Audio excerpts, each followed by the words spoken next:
All right.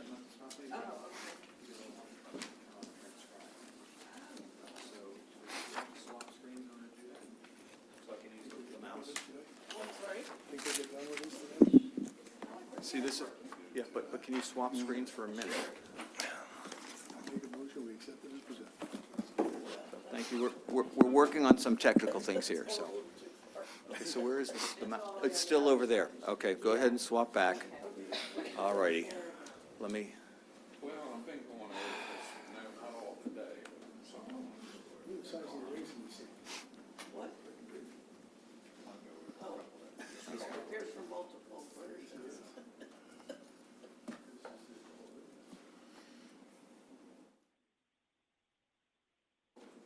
All right.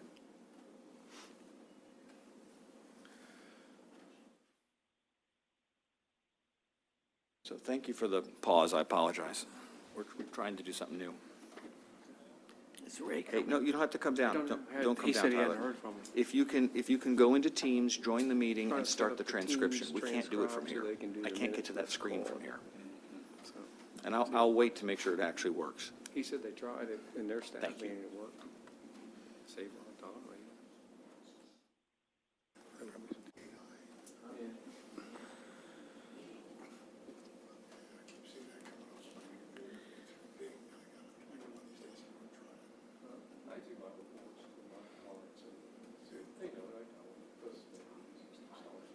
You should have known you were doing that when they didn't have all the typos in it. The correct punctuation. For those online, we're setting some things up in Teams, so thank you for your patience.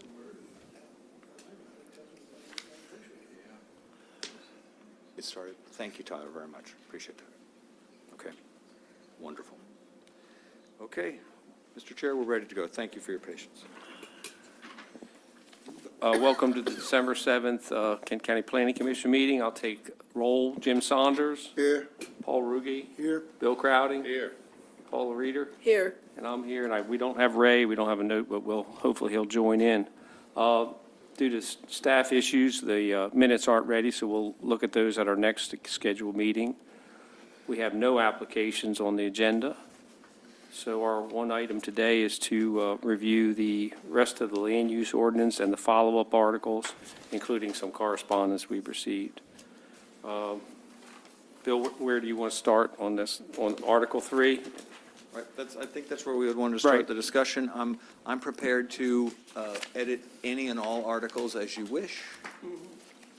And Well, let's start with Article 3, go through Yep. that, and then we can go back over that and any of the edits you made from the last. thank you. And just to explain what was in the packet, for the audience, the packet contains a document where all changes from prior to September, which is when the Planning Commission started discussing this document, have been accepted. And that document that's concluded in the packet for this meeting includes only those changes in track changes that this board has requested or asked staff to look into related to their discussions from September, October, November. And so we'll add these to that document, and then we'll have the record of what you all had requested us to look into to change, and also what you changed directly. So, thank you. And I'm ready to go when you are. Okay. Okay, thank you. Okay, Article 3, Section 1, that's page 87 of our packet. Does anyone have any thoughts on this? I just have the one, how will, I'm assuming that the accessory dwelling units will need a sewer and water allocation? If they're on water, public water and sewer, yes. Well, my only concern with it is how will like our water and wastewater department plan? All of a sudden, generally what they do is look through there and say, well, we've got 100 recorded lots, so that's 100 sewer and water allocations we could possibly need. And now you're at least doubling that, so it seems like it would be a hard thing to plan for, because you got to assume that every house or every lot's going to have a house on it, but maybe not every lot's going to have a accessory dwelling unit on it. Yes, sir. It just seems to me like they may run short of water and sewer allocations, or else build these plants much larger than are needed. And I have to say, I don't know how they calculate that.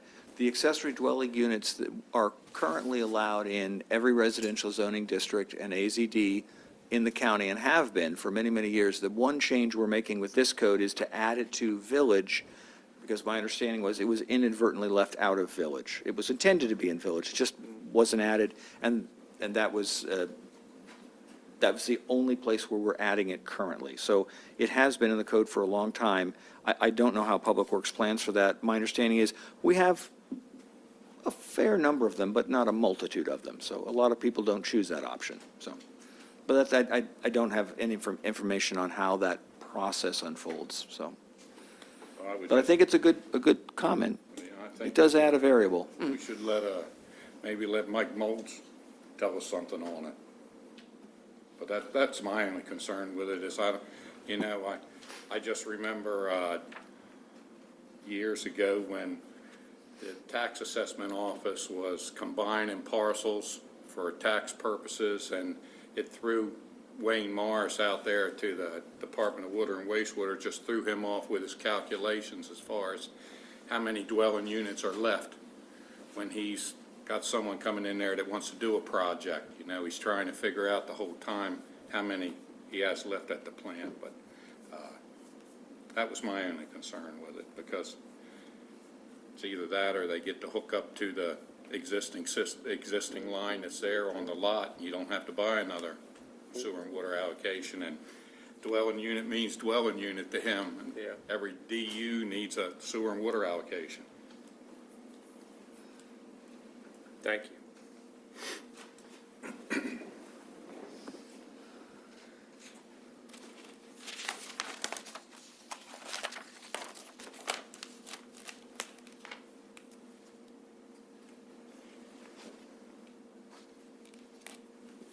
Joe, Yes. I have some concerns overall about the animal husbandry sections of Section 3. 91. That's page 92 through 90, 98, 99, 100, 90 through 98. Just general observations. When I read this, I see a lot of things that are not addressed in terms of the kinds and numbers of animals that are addressed in each section. And there's conflicting information. There's an attempt to regulate that I think is overly constricted on farm owners and property owners who choose to maintain animals. Because in today's world, we have a lot of people doing a lot of different things. And I'm not sure that animal husbandry per se should really be the purview of a land use ordinance, where you have specific counts of specific creatures that are permitted and not permitted, and where there are literally dozens of other creatures that people may have as pets, as temporary holds that aren't necessarily in a farm setting. So my suggestion is that we rethink the whole animal husbandry thing and make it easier to comply with, more comprehensive, and less confusing than I'm finding the existing sections. For example, nowhere are cows or pigs or llamas or alpaca or any of those mentioned here, and yet they're maintained on farms throughout the county and non-farms. Nowhere is there any distinction between the size of different animals that fall into the same class, like miniature horses versus full-size horses, like alpaca versus llama? Nowhere is there any instruction given to people who want to maintain a heifer on their property for future butchering. So I'm finding a lot of gaps. I'm finding a lot of confused sections. For example, on page 92, and this, I think, Bill, is just a general correction, says the animal husbandry, including horses on 20 acres or more, such uses will not include poultry houses. When on page 18 of Article 2 and on page 93, poultry houses are a permitted use for regular farms. So I think that's just a mistake, Can you tell me the use number? the use number, 'Cause 22. 22, thank you.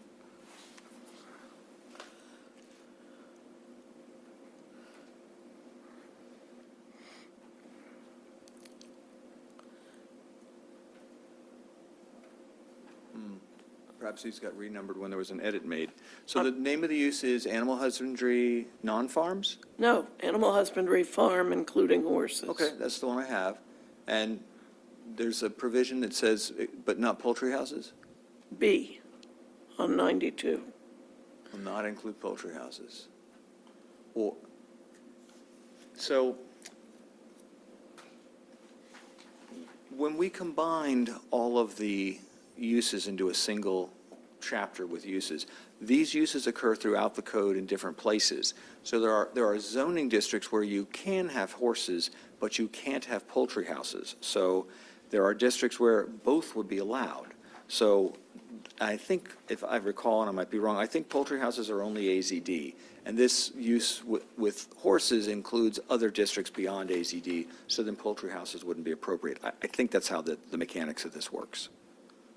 Does that make Well, sense? this says on 20 acres or more.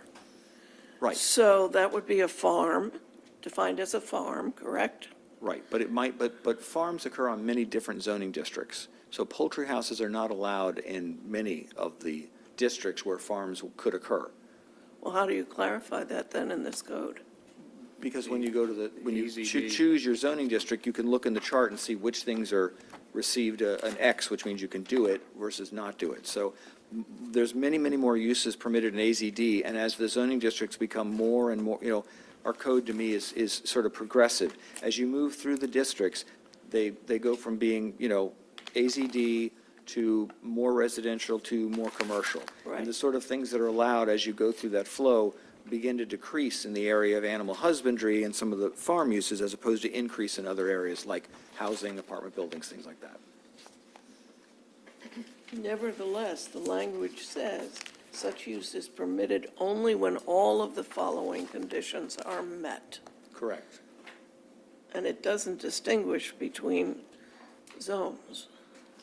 Because the use itself is either included or not included in that zone, in the matrix of that zone.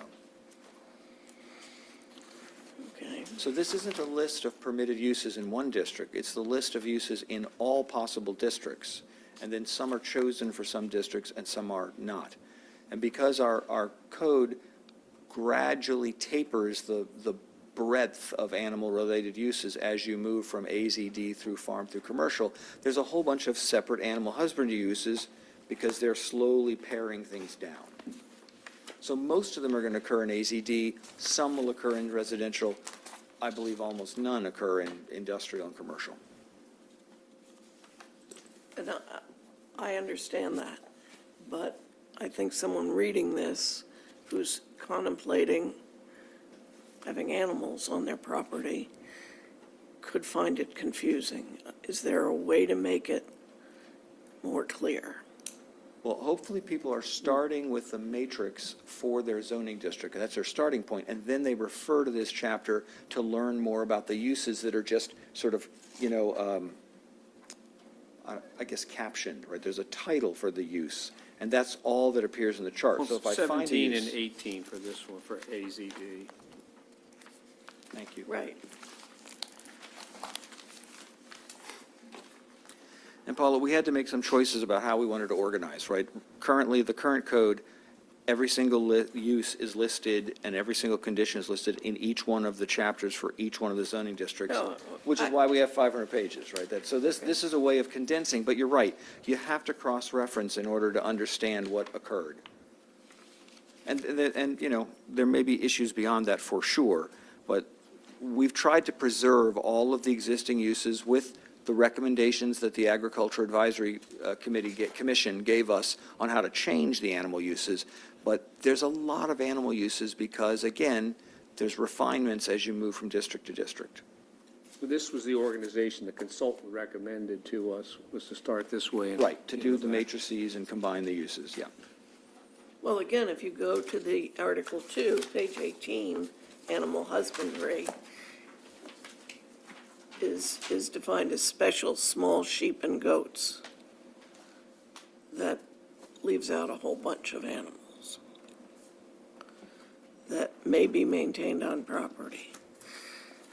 And the other question I have relative to some of these rules that stipulate there will be no more than one horse or mule per acre, there will be no more than so many sheep or goats. Who's gonna oversee that? So in general, like most jurisdictions, we respond to complaints. So when we receive a complaint, a code enforcement officer would visit the property and we would look into it and see how we can pursue that. But we're certainly not going to visit every property and count the sheep on a regular basis. That wouldn't be feasible for us. Yeah. Didn't think so. But if I'm a property owner and have llamas like I did, where do I find out what my rules are? What's your property zone? Residential. So, yeah, typically, It's zoned residential, zoned ag, AZD. Not my property. Your house back there, what's it zoned? It's a weird, It's got to have some zone, it's just not It's residential, Is yeah. it community residential, rural residential? I think rural residential Well, look at your chart, I would say. doesn't address llamas. which is now community residential, right?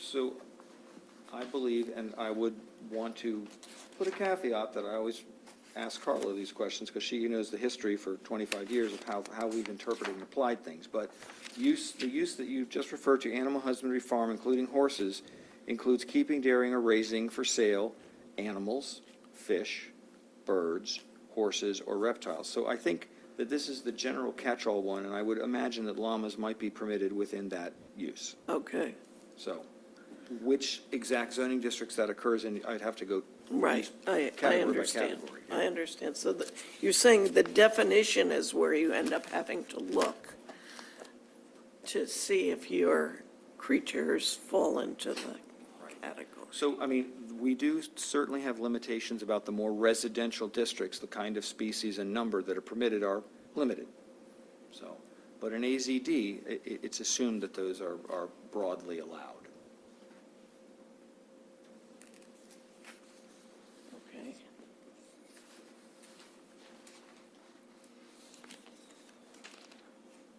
Excuse me, ma'am, what's our procedure? We take questions at the end, or you want to take questions as they come up? I just want to get through, you know, the From the procedure. public. Yeah, if they have questions. I guess if it's along this topic, we'll take a question. Go ahead. Can you come to the table so people can hear online? Do we have the little mic up there? Hold- Wait a There's a second. little area mic we have. Beth, the little short one? Here you go. Beth. There you go. Here. Jump over. Thank you. Green is on. Okay. Good afternoon, everyone. My concern is the animal restrictions, and I would like to address it right now. First of all, the purpose of the animals that's mentioned there. It doesn't mention animals as pets. Per se, I have a lot of friends who have goats or sheep as their pets. What would that mean for them? Or if I decide to keep a goat or a pet, as a pet, and what would be the restrictions? That's number one, because you only mentioned for meat, dairy, sales, et cetera, et cetera. And the second comment I have, that I reached out to the Maryland extension, and they do suggest between 5 to 6 sheep or goats per acre, considering it's raised on pasture. So I would think that majority of people, especially in the village zoning like myself, would not have the actual pasture where they raise the animals. They would have the confined environment where they would feed their animals with hay that they purchase. So taking all of that into consideration, potentially there is even more animals that would be allowed per acre. I really would like to know where 1 to 3 goats or sheep per 2 acres is coming from. I don't think this is feasible. It doesn't fit within any suggestions from USDA or any extensions in the country whatsoever, so I would like to hear that feedback. What zoning district are you talking about? Village. Village. In my case, but I would hope it would apply to most of them. Ma'am, there's a chair behind you if you want to sit down. You might be closer to the microphone that way. Thank you. You can just pull it toward you, like I'm doing, that's louder. Mr. Chair, I can give a little history to this, Yeah, go if you ahead. wish, yeah. So the provisions for animal husbandry special sheep or goats is a new provision. It is not in the current code. One of our staff members on my team did research, looked at a variety of counties. At the task force, they looked at some of those examples, and there was language put together that sort of drew from different counties and different parts, and that's where this language comes from. It's sort of a consolidation from other counties with existing regulations, and this was what the task force had recommended. And in Village, I just want to make sure it's actually, is it actually there? It has been added as an accessory use in the Village zoning district. So these provisions, if they were to be adopted at the end of the process, would be considered an accessory use on all properties in Village. But it would have those limitations as set forth from the sort of consolidation of what the neighbors are doing, county-wise. The idea is when you're in the village district, the scope of your operation shouldn't be that large. That was the intent. I'm sorry, what operations you're referring to? Having pets? Sheep or goats, whether you call them pets or livestock, but the fact is that because of the village zoning district, it's more restrictive because it's village zoning district. Its uses are limitations for provide high-quality residential neighborhood businesses and offices development. So it's not intended for much animal use, whether they're pets or however you raise them. But in theory, I have a neighbor who has 5 acres, village zoning as well. And so he would be able to have, I don't know, 10 goats or sheep, so that would be fine. Says the restrictions are in the village district. It's not by acreage. It is by acreage too, in a proposal. 1 to 3 per 2 acres minimum, correct, Bill? I have it up on the screen, actually. Yeah. I can't read it. Yes, you can see it right there. It's sub-I and sub-II. In other words, small Roman numeral I and small Roman numeral II. What page would that be, Bill? My eyes aren't that good. It's in the screen. Yeah, well, let me just, so it would be page 97 in the packet posted online. It's probably very close in the previous one, but, things have shifted a little bit from the additions. And it's use 29, if that helps. That helps.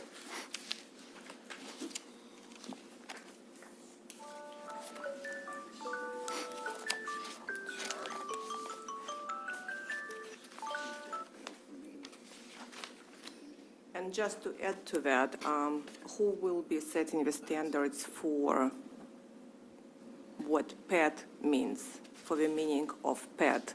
Because some people keep pets such as miniature pigs, for example. People have different preferences. Some have llamas, some have miniature goats, etc., etc. Some have maybe 10 dogs. Is there a limitation for the dogs? I don't want to have a dog house next to me, but it's not in restrictions, so I would be fine with that.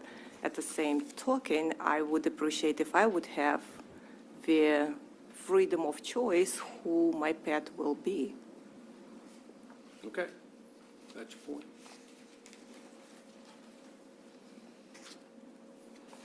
And again, if we can discuss the acreage, I never heard the answer where the 2 acres versus 1 acre, or even less, how does that apply to anything if those pets, let's say, if they're not raised for meat or dairy, sale, et cetera, what difference would it make how many acres you have? And per extension discussion, 5 to 6 per acre for the pasture. Obviously, if you're not raising them on pasture, I don't see the problem with having, for example, a quarter of an acre and having sheep or goat maintained there. Mr. Chair, Ms. Brooks had reached out to me before this meeting to discuss some of her concerns and asked me about what would be considered a pet. I don't have an answer for that, but I do know that there is something called a house goat. It does exist, but it lives in the house, right? It's not outside. It's a pet inside the house. If we were to encounter that and there was a question raised, I would certainly reach out to peers and other codes to sort of try to figure out what would we consider a limit to pets. But at least what I am aware now, I would consider a pet, it would probably have to live in the house with the family. That would at least get it in the general range of what would make a pet, as opposed to animals that live outside full-time in a corral, yeah. Well, I'm Don't- going to but that helps. disagree with you, Bill. That's fine. Because I've had a whole bunch of animals I consider pets who didn't live in the house. There's a different kind of relationship between that and animals that are, raised for dairy or raised for beef operations or whatever. You don't have to live in the house to be a pet, in my view. And I'm trying to be clear. I'm not making a determination, because I'm often asked to do that. I'm not creating a definition. I'm just saying that within that realm of what is a pet, if I were asked, my initial non-studied reaction would be that if that animal lived inside with the family, I think that would be a really good argument for that animal as a pet. But there certainly could be a wider range. I'm just saying, at its tightest sort of focus, that seems to be an easy way to justify, my goat sleeps next to me in the bed. That's got to be a pet, yeah, so that's all I'm saying. With all respect, there are plenty of people in a village setting who keep their dogs outside. Understood. And they raise their dogs outside. So why they would be allowed to do that versus me not having a goat or a sheep or a pig or whoever? And I understand, hopefully, where you're trying to go with that. You want to create safe environment, you don't want the smell, et cetera, et cetera. So instead of addressing potential problem, why don't you address the problem that may arise? For example, the smell has to be kept to the minimum, because whichever animal you have or someone else has doesn't matter. I think you should address your comments to the chair. Okay. I've heard your comments. I don't know more. Thank you. Thank you. Thank you.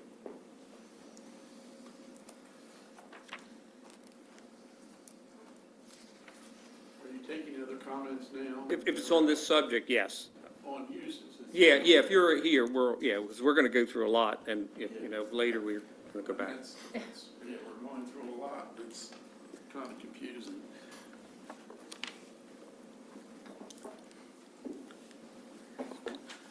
And I'm going to probably jump around some in these uses. And since we just talked about that on, a pet can be anywhere. My grandchildren have heifers that are out in the field that they'll go out "Hey, Blackberry." Blackberry picks her head up and trots over to her. Now, this animal will someday be in the milking string being milked, but it's a pet. And my daughter had a cow that she got when she was 7 years old, Eve. Well, as this animal grew, was in the milking string, any of us could walk out there, here's 60 cows, and say, "Eve," and you'd see a head pop up. Now, you know, we don't want to be restricting that. And, but let me just, and like I say, I'm going to jump around here some in these articles. Are you going to more than animal husbandry right now, or? No, not necessarily. No, some of it will, some If we can do won't. the animal husbandry Just want to first, do so we animal can- husbandry? I would Okay. like to. You can come back. We'll get to No, those. okay. Okay, let me look here a minute. Well, some of it is animal husbandry, and it's both ways. Look up. Well, like in Article 3, line 7, it has here, honey wagons are prohibited. What's a honey wagon? In my world, a honey wagon is what you spread manure with. So now, are they prohibited on a farm? I mean, some of this language should just be completely taken out. Are they, when my custom guys come to haul manure, we call them honey wagons.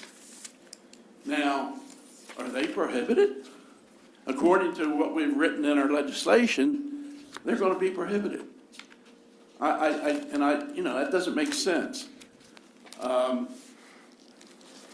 If you go on down here, on farms, buildings with animals have to be 200 feet from the property line, okay? Tom, where are you? You on uses? Well, or- Article 3, uses. Okay, what, The one I was talking about before is number 7, item G, gee, okay, gotcha. item G. So this relates specifically to off-street parking of commercial vehicles as an accessory use on properties. So it's not prohibiting them from a business that would be licensed to use them. It's prohibiting them as an accessory use on a property for off-street parking. Okay, so what does that really mean? You can't, You can't have them? no. No, what? So if you run a business, such as a business that has sanitation, garbage trucks, a honey wagon, any of those sorts of vehicles, those would need to be parked on the property where that business is licensed to do that business, as opposed to parked in somebody's yard or in a farm that doesn't do that as a business. I think that's the idea. Well, it's not really your business, it's a custom man's business. He's coming, he's bringing his tractor, he's bringing his honey wagon. And that's okay. But I mean, when I read that, it says it's prohibited. It's under, but I think It it's Bill it said. essentially says it's prohibited. As an accessory use only, yeah, I'm reading it differently, but, okay. Well, but I'm saying, that's what's, it's So it's confusing. confusing, okay. It's very confusing. Go down to 23, on subsection A, buildings are 200 feet from property lines for animals, and then B says 600 feet for waste management structures. Well, a building for animals is essentially a waste management structure. USDA will fund a building that has a bedded pack, which you keep your manure in there, and then you'd maybe clean it out once a year or something. So they contradict each other. Personally, I don't think there should be, if you want to have a building with animals and at 200 feet, I mean, I'm all right with that, but I'm not all right with it. I don't know where we come up with these feet things. And also, building 200 feet for animals, it should not, if you own 2 farms, this building should not have to be 200 feet from your farm. If you own the farm, you should not, if I have a farm here and all my buildings are here and my other farm's right there, where am I supposed to put this 200, to get 200 feet from the other farm I own? I mean, it makes no sense. I mean, I went through that. We needed to build onto the heifer barn. Well, you can't build onto it because it's going to be too close to this other farm you own, which I don't even know where the line is, but no one else does either. It's two farms, have always been two farms, but they have separate deeds. So, I mean, that should be clarified. If you go down to 24, animal feeding operations, it says this board can decide the type of waste disposal. Inject, disc, what does that have to do with land use? And this board should not be deciding that. They can also tell you the route of how you have to move this waste from one site to another. So I'd have to go this way and not that way? I mean, why does planning and zoning even want to get involved in that? Today you have waste management, you have nutrient management plans. You do what the plan says, but that plan doesn't tell you, well, you need to go this way to get to that farm instead of that way to get to this farm. I don't know who's enforcing all that kind of stuff. Or I don't know why a planning and commission, why the board would want to even get involved in that. So, I mean, that type of thing needs to be eliminated. I mean, part of the purpose of rewriting your land use ordinance is to make it more concise and easier for the consumer to understand it. And at this point, I don't know that we've done that. Back to the 1 horse per acre, or one, whatever all the numbers are on sheep and goats. Who wants to decide all that? And some people could have 1 horse on an acre and not take care of it, and somebody else could have 5 horses and they'd be well taken care of. So why do we want to put numbers to all this thing, particularly in agriculture? I'm kind of jumping around here a little bit. We also have in there, you can't kill chickens outside. Now, why in the world is that in a land use ordinance? Now, I guess you can kill them inside your house, but you can't kill them outside your house. Now, does that make any sense? Does anyone here think that makes sense? You do? Yes, sir. Well, Billy, you always were a little strange. But why can't you kill a chicken outside? I don't know. If he gets loose, you never catch him. What? See, if he got loose, you'd never catch him. You got loose, you never catch him. Well, you chop his head off and he'll flop around, you'll catch him because he'll die. Go ahead. Animal husbandry is not land use. And a lot of these things that we've talked about, deal with how someone takes care of an animal or doesn't take care of an animal. And here again, I don't know who's enforcing all this stuff, because you could go around Kent County now and there's place after place that would be in violation. And I don't know why in a county that is 89% zoned agriculture, we want to restrict agriculture. It's just, and I've only addressed the agricultural stuff here. There's some other things that, don't make sense.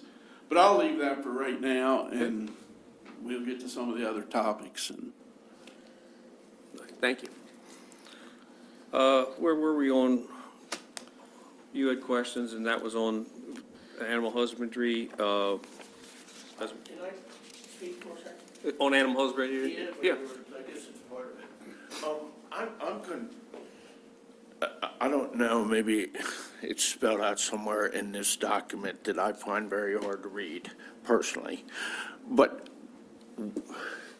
in our county, we have land that is zoned agricultural, and may have a different use, or perhaps more so vice versa, that is zoned village, but is taxed as agricultural because it's being used as agricultural. So where does the line on all these rules? Is there something in there that defines like how many goats you can have on a piece of, is it defined by the use or by the specific zoning? Like, I mean, suppose, for instance, I know that there's a piece of ground on Airy Hill Road that is zoned rural residential or whatever that is, okay? So, but it's being used as agricultural. And there's a lot of that in this county, a lot.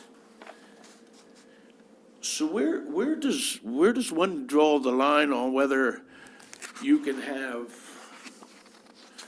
10 cows or 500 cows on something that might be of a different zone one way, but of a different use? And if you're going to use a piece of property in a different way than it's zoned, it seems to me that that's a way to get away to lower your taxes and not be as, not as beneficial to the county. I also have a huge problem with the fact that you are defining some of this that says you can only have goats or whatever animals, I don't care what kind of animals, on a parcel of ground that is 2 acres or greater. That's a severe limit in this county, because there's very, very few available parcels for anybody above 2 acres to come to the county and buy and raise any kind of animal. So if I've got 1.98 acres and it's alongside of a county road and I have my little house on there, you're telling me that I can't have a goat if it's not, this sort of thing. I think We'd have it's- to know the zoning district it's in. Yeah, but I think that there's so little of it in the county available to do any of this, that people don't have any options to do it. There's nowhere to go, Joe, you know. People call you all the time, they want to buy 15 acres, they want to buy a piece of the country and be able to do what you do in the country. I've got a list 25 people long. We've shut all of this down. I'm not talking about whether you disagree or agree with the policy. You have to start with the zoning. We have zoning ordinance now, and it allows certain things. And if it doesn't allow them, you can't do them, or there's special exceptions or conditional uses and all that. That's what we're doing. It's where the line should be drawn, that's another question. But we have it now, and we're organizing it, hopefully better. But you got to start the way this thing starts. You start at the beginning, find your zoning, and I keep going. understand. I'm not. I agree that that's not. It was supposed to be easier. I don't know how you make it easier. I don't either, but it just doesn't seem like the whole point of the whole process was to make all this easier, and I don't see it being easier, but so that's Okay. my input. Thank you. Well, I'm obviously sympathetic to the concerns that have been raised here, that we seem to have come to a place where we're prepared to regulate, in my view, over-regulate uses beyond what is reasonable, given, in animal husbandry in particular, the diversity of animals, whether they're pets or whether they're being raised for commercial purposes. I get the limits by different zones, but I don't get, having to count animals per acre as very strictly defined here. And we have the opportunity here to amend this so that we're not recommending such restrictive uses and applications to the commissioners. We have that opportunity if we're so inclined. And I think the points raised here are valid, both relative to pets and other larger agricultural operations.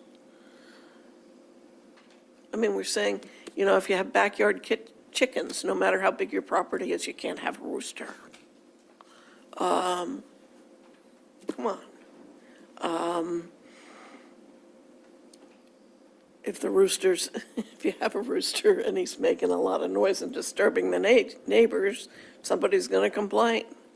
But to arbitrarily say none, nowhere, for this kind of operation doesn't, that's another thing that didn't make sense. And having raised sheep, I know, for example, if you have a couple of ewes and a ram, pretty soon you have a lot more sheep. And not necessarily if you're doing or your inclination, but then you're putting limits So what have you don't got a make lot, sense. what have you got a lot in the village center that's 9,500 square feet, which is what's allowed, which is what we see them putting in. Okay. Take away the house, another 1,400 square feet off of it, so now you got 8,100 square feet, you got 500 feet of driveway, and you put 4 goats or 4 sheep out there, and suddenly, like you say, you got a ram and 2 sheep, and next year you've got a ram and 2 8 sheep and a bunch of lambs. How many can you put on that lot? Well, I mean, some people I would think put the until approach- you couldn't walk out. sure, no, I don't But you think so, can't with but that regulation. depending on the zone, Right, and that's what I'm depending on getting the at. size of the lot, you can say, you know, for example, if you only have 1,400 square feet, we're gonna say, and you're in the village zone, you can't have these animals. It says Or the they're- statement of intent is to provide high-quality residential neighborhood and business and development opportunities served by public water. The point is, we have village for a reason, and then you go into the conditions, and there's special exceptions for some animals. But it's not for 4 horses on a 9,500 square foot lot. And that's what, I don't understand, I mean, whether you disagree with the policy or not, but the system's set up to say, here's your zone, here's what you're allowed by right, and then what you're allowed by special exception. It's not that you're, you know, if you want to run a better livestock operation, you have to find land. Well, Could be a but problem, but you can't just put it in the wrong Joe, district. I'm not disagreeing with you on the residential stuff. What I'm looking at are non-farm, under 20 acres. They are subject to the same rules of animals per acre These are the only things added. as someone who has an acre of land. No, it says 20 you got to back the house out, it says in that. Wait, Just one quick question. I suppose you have a farm and it's zoned rural residential. And I'm sorry if I don't know every regulation in any class. And it says you can't put a poultry operation on rural residential. Is there a way, because it's being used as agriculture and has historically been used as agricultural for 50 years, does that say, no, I can't put the chicken house there? if it's not zoned for, no. But right now, we're in comprehensive rezoning, you can Does change this zoning. ordinance discuss in there the difference between the use and the zoning? And should it? It discusses the zoning and then what the uses are there. If someone's using it for the different reasons, some of that's grandfathered, it happens all the time. But if you said you want to go start an operation on a blank If I want to slate, switch my ground from being, or anybody's ground, from being agricultural to village, or whatever it is, but I want to continue using it as agricultural for the uninfinite rest of my life. But I want the different zoning classification. Does that prevent me from doing certain agricultural uses that I've been doing for years? it could, yeah, if you're in the wrong zone, sure. I don't know why you would do that, I guess. I understand why you would change. And of course, it's comprehensive rezoning, you got to get a zoning change. And there's an opportunity to do that. If people want to change their zones, But you know, do- request is great. We're not doing that. I mean, that's the commissioner's job. Yes, ma'am. I just have one comment. In my village setting, Can you please come to the mic? Thank you. There are people online listening. Yeah, thank you. And I don't think we got your name the first go-round. Olga Brooks. Thank you. In my village setting, it's kind of shaped as an L, and in the corner, so to speak, there are two fields of the land that marked industrial. So in theory, we are right in the middle of the village zone settings.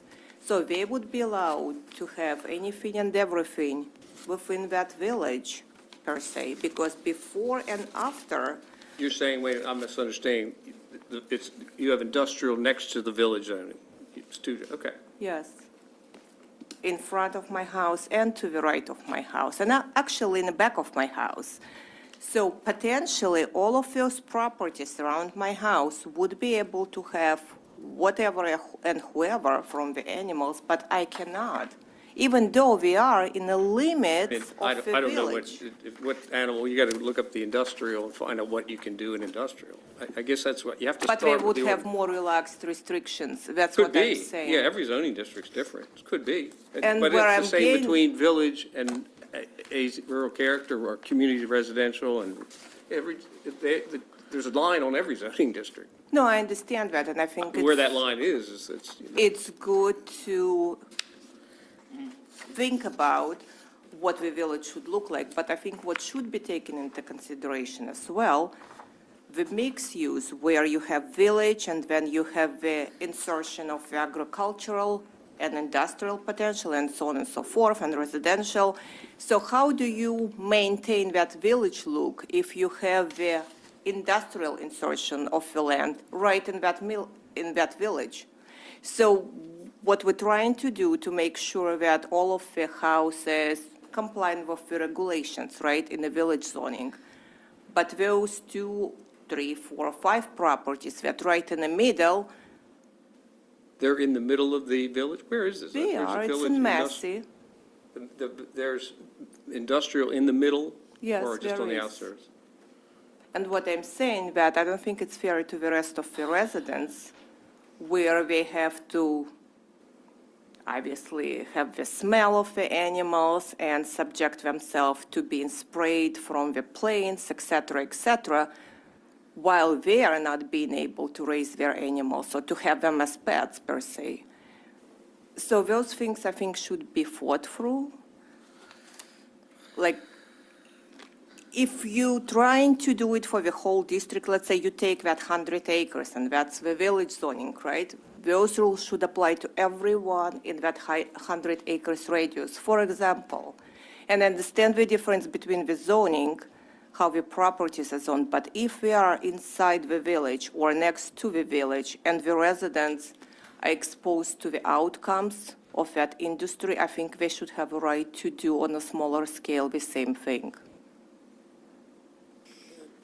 Okay, I guess, I don't know the specific example. All I know is that zoning changes all over the county, and that whether they're compatible or not. But mine did Industrial has, they have setbacks and things like that. They have criteria, even if they have zoning by right, same as everyone else has. By right, you have some with your zoning. But that Billy's goes right, to- uses change all the time, or current uses or may not be compatible with the zoning there now. I mean, that happens all the time, and that's when people want to improve or add on, then that's when they come here asking for Text conditional uses or variances and things like that. We don't, that's. I but the- smell but cow by right, you have manure. zoning, whatever you have is what your zoning is. I get it, but I'm seeing that you're putting more and more restrictions on the smaller lots versus bigger lots. I smell cow manure every day, and I'm fine with that. When I was buying property, I knew that there is a cow farm and there is a field next to me that will be sprayed. But at the same time, now we come to the point where I would not be able ever, if this passes, to have a goat or a sheep because I have 1.7 acres. I don't understand that. Like, where is that coming from? Why this limitation is trying to be imposed on people who live in a village surrounded by agricultural and industrial? I can't, all I can say is every zoning district you have a zone, and we're putting standards, whether they're right, whether you think they're right or not. It's the standards for all the village district in the whole county. But you never had a standard, at least 2 acres minimum per 1 to 3 goats or sheep. Now you're trying to impose that. Why is this We're not trying, limitation? we've got a recommendation from the Ag Advisory that that was what it should be in the village districts. That's where we had it. We did, Well, and I'm just trying to figure it out. Maryland Extension of Agriculture is trying to tell me 5 to 6 per acre. So how does that apply to 1 to 3 per 2 acres? Well, Joe, that same limitation would apply to farms of less than 20 acres in the Resource Conservation District as well. So how do you justify that? I'm not justifying, we had a task force that went over this No, for I know, a year I and a know, half. but that's why we're here today, to talk about these things. Mr. Chair? Yes, sorry. Yeah, I just want to say, we're talking about backyard goats and sheep, and we're talking about, related to backyard chickens. The idea was to create a smaller size use for those parcels that really aren't agricultural, but are more residential, so people can have these very small operations in a semi-suburban setting, right? There was a national movement about backyard chickens and urban chickens and all that, and we're sort of, following suit because there's a smaller version of that regarding goats and sheep. So this is very limited, but the idea is this isn't the rules that apply to farmland and RCD. This is the rules that apply to a single-family house in a neighborhood, so there should be some acres involved. It's not, so we're not arguing about goats and sheep as a permitted use across the county in all respects. It's really that allowing it in the more suburban context, and therefore it's limited. I mean, that's what this specific use is about, if that's helpful. Bill, let me ask you a question. When you look at Article 2, Yes. the uses for small livestock in the Resource Conservation District, it provides for that to be an accessory use, correct? Right, because there are smaller parcels in RCD as well. I understand, but that limit of 2 acres, the no more than 3 animals per acre, up to a maximum of 8, Right. applies irrespective, as it's currently written, applies irrespectively to lots that are 1 acre and those that are under 20 acres, but more than 1 acre, correct? Because they're non-farms. Correct. I'm not looking exactly at that but I believe you are correct. But for properties that are larger than 20 acres, they would have other options for I animal husbandry. understand, Right. we're not saying that. Right. But what gets caught in the middle here with all of these regulations, as Mrs. Brooks indicated, and as Tom suggested, are the properties that are not called farms, but are more than 1 acre in size, or 2 acres in size, up to 20 acres in size. And those limits, in my view, should not be universally applied across all of these properties, regardless of size. I understand that. At some point, one has to draw a line, and for decades, this county has chosen 20 acres. I understand there's a relationship that 20 acres, there's other sort of rules and regulations in the larger Maryland world that are similar to that. The 20 acres is, we've chose that standard for what a farm is versus not a farm for a variety of reasons. But it has been our standard for decades and decades. So you do have to set a limit somewhere, and that just happens to be our edge. I'm not contesting the definition of farm versus non-farm. Right. What I'm contesting is the application of livestock limitations across multiple zones, regardless of the property size. I understand that, and the task force did consider an animal units approach. I know we did research on that, we had a document, and the task force felt that was not something that they wanted to have included, so we did not include an animal units approach. So, But it is. a dynamic variable animal units approach. How's that? In other words, that animal units would be treated based on the size of the land. We chose this more, I would call sort of step approach, so. Thank you, Mr. Chair. Thank you. Then I have, I'm sorry, last Okay, question to the committee and to the chair. So let's say some of the people currently have goats and sheep on less than 2 acres in a village setting. And I know quite a few of those. What's going to happen to those? They will have to euthanize their animals? If they're not allowed there, they have to be, if someone reports them, you can report them for enforcement if you like. The county doesn't have the staff or the inclination to go out and start counting animals. These are standards to try, people know where they live in the district. I guess, No one's recommending euthanization. well, what If your choice do you concern have? is, you should call them and report them if it bothers you so much that people may be out of line. on No, zoning. what bothers me, if someone has the pets right now, and if this passes, they will not be able to keep them anymore. I don't know how many of you have pets. Sheep and goats are illegal. Right now, they're not permitted at all. So this is an addition to the code to allow what is not currently not allowed. It's not allowed currently. So if anyone is on a small parcel in a residentially zoned property and keeping a sheep or goat, that is That's not a not permitted use residential, now. that would be village This was zoning. opening the code to allow it, right? Currently, it's not allowed. Right, but very little number of properties have more than 2 acres. And what I'm saying, if someone has their pet or pets, plural, right, and this law passes, then, so think about it, you have a pet, you have a dog, and someone says, you cannot have that dog anymore for one reason or another, and now you have to separate them from your family. They became part of your family. I think you're not looking at it realistically, what the zoning ordinance is intended to do and is doing. If you feel a neighbor or property owner is acting out of the ordinance, you should report it to the performance. No, what I'm saying, if someone already has them as a pet, not as a livestock, I understand the difference. But if that's their pet, so under this regulation, they will have no right to keep those pets. I think you're reading On it their wrong, but that's my opinion. Or if someone calls on them, those animals will be removed. Mr. Chair? Yes. From my point of view, some of this is hypothetical. I I'm not- agree. I'm I not think it's comfortable answering hypothetical argumentative questions. is really what it is. It's just something to think about. Thank you. Thank you.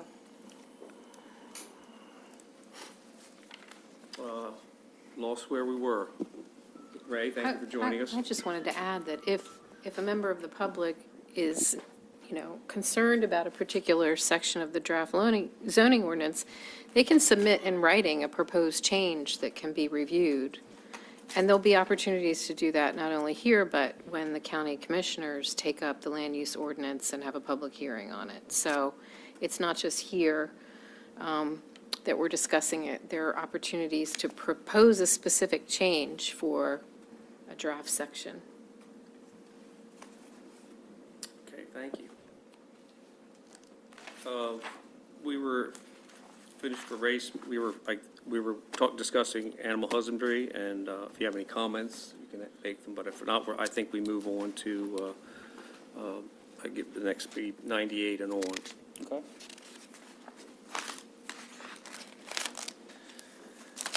Anyone have anything for this?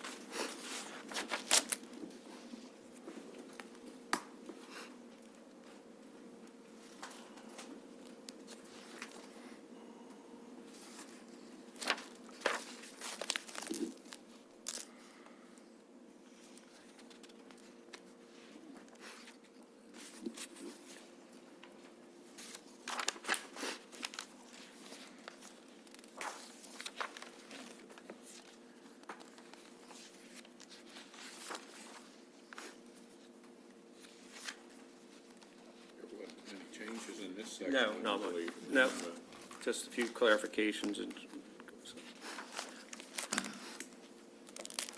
When we get to 112 on,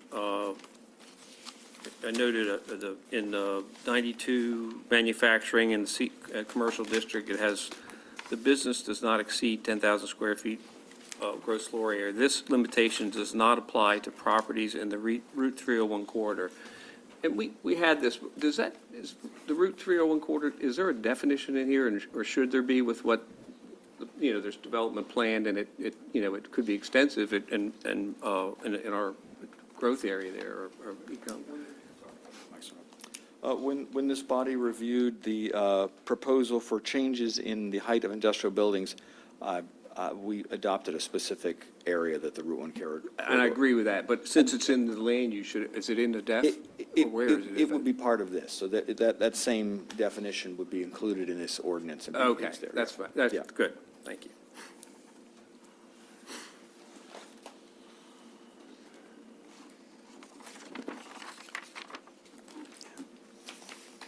Borrow this for a second? Yeah, thank you. Are we still on Article 3? Yes. Back to you. I need this one.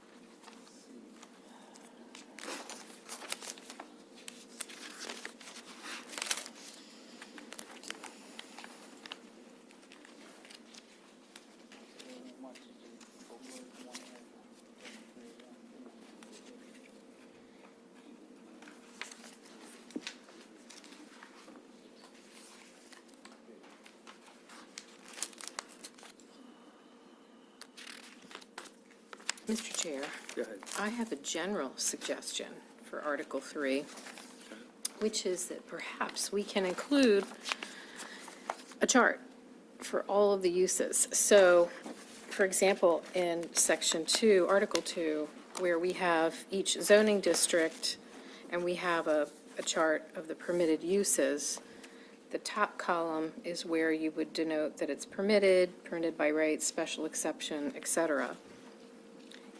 I'm wondering if there's a way to do a chart so that you have all the uses and show where they're permitted The other way? the other Or- way yeah. in each zoning district.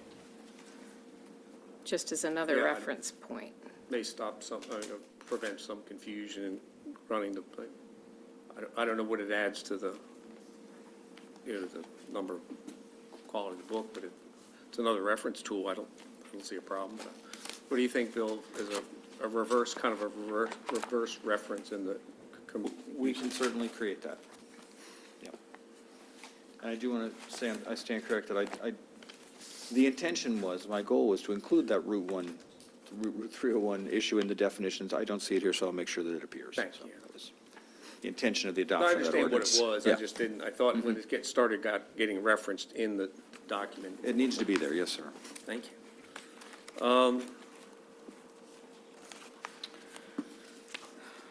How are we deciding what we're going to do and not do?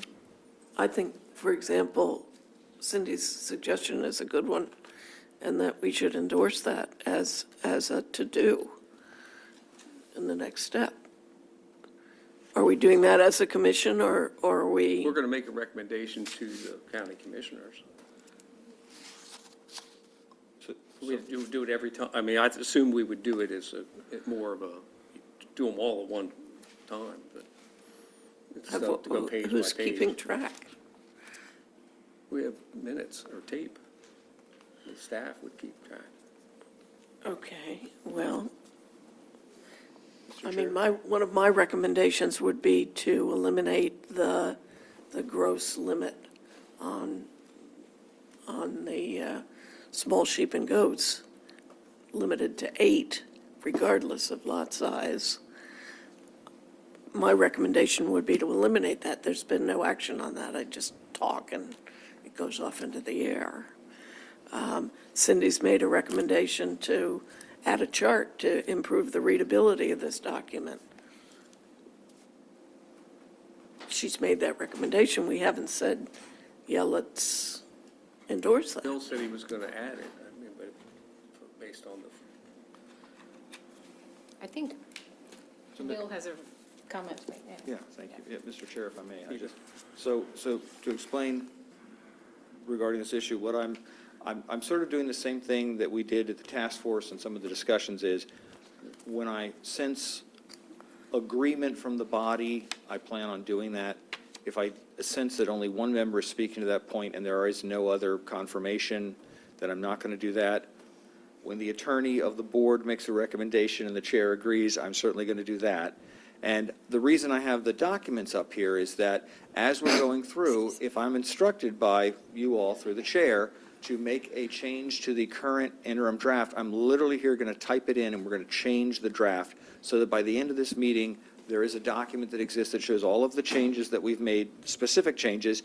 Obviously, things like a use chart I'll have to add later. But, and then my goal for this, and I think I mentioned this at the last meeting or maybe 2 meetings ago, my goal is that when we get to the end of this meeting, we'll have a document that shows all of the corrections that you have discussed for September, October, November, December. I can do an accept changes to that entire document. Obviously, I'll be inserting a chart and a definition for Route 1 corridor if I can't find it. It should be there. But, and then that document, all cleaned up, will go onto your agenda for January with the hopeful goal that you all will be able to make a very simple motion, say, we recommend this document, and that's the vote. So that may not play out that way, but that's what I sort of hope to be able to accomplish.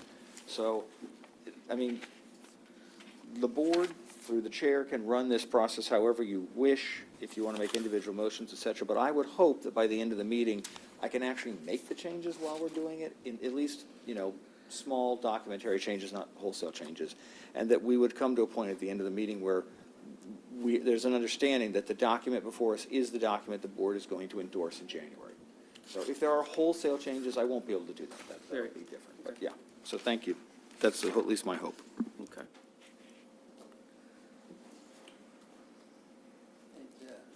Yeah. I was looking at C, the business does not exceed 10,000 square feet of gross floor area.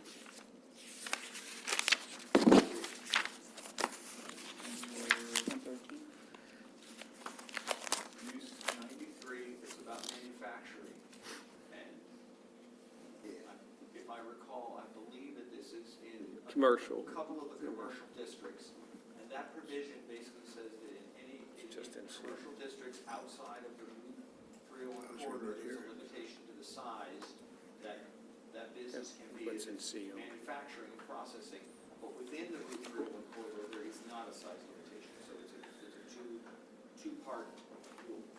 So it exempts Route 301 corridor commercial properties from the building size limitation that's placed on the other properties in those same zoning districts throughout the county. So that really eliminates a business piece, not on the 301 corridor, right? Well, but in the commercial, we still have industrial and employment center. Right. That's only in the commercial Yeah, district. that's what I'm saying. Okay.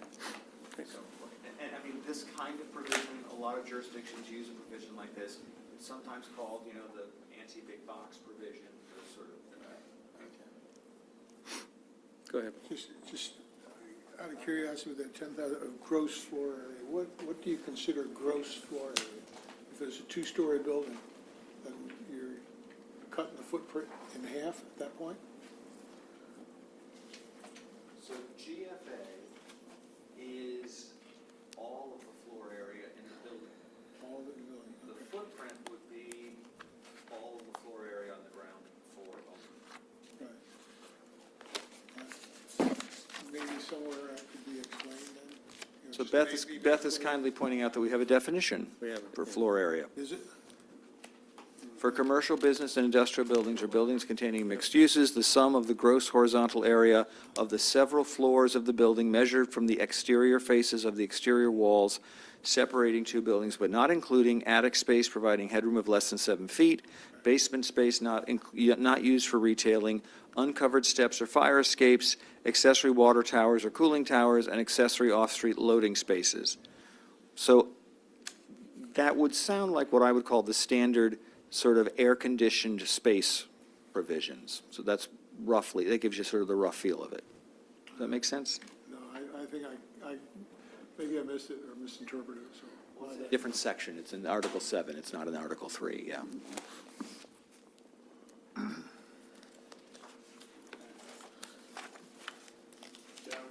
make a comment? I need to get, there's just a couple of little things there. Yeah, come on up.